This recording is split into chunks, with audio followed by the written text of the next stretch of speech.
તો બનાસકાંઠાના કોંગ્રેસના ઉમેદવાર ગેનીબેન ઠાકોર આજે ફોર્મ ભરશે. ચડોતર ખાતે ગેનીબેન ઠાકોરે શક્તિ પ્રદર્શન કર્યું. રેલીમાં ગેનીબેન ઠાકોર ટ્રેક્ટર પર સવાર થયા.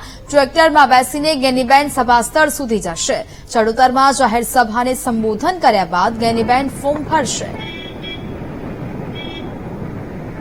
તો જાહેર સભાને સંબોધન કર્યા બાદ ફોર્મ ભરવામાં આવશે. ટ્રેક્ટરમાં સવાર થઈને તેઓ સભા સ્થળે પહોંચવા માટે રવાના થયા છે.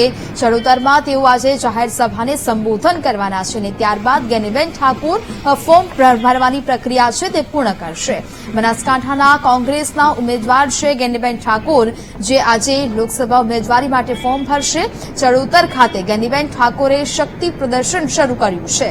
રેલીમાં ગેનીબેન ઠાકોર ટ્રેક્ટર પર સવાર થઈને સભા સ્થળે પહોંચવા માટે રવાના થયા છે.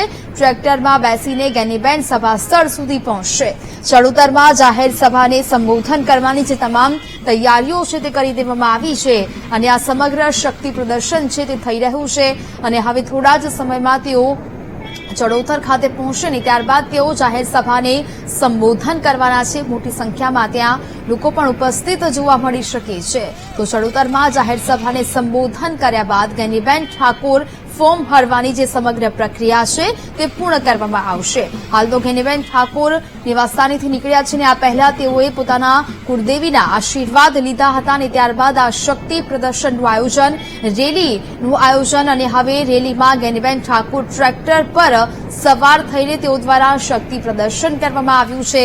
ચડોતર ખાતે પહોંચશે, જાહેર સભાને સંબોધશે અને ત્યારબાદ ભરશે ફોર્મ.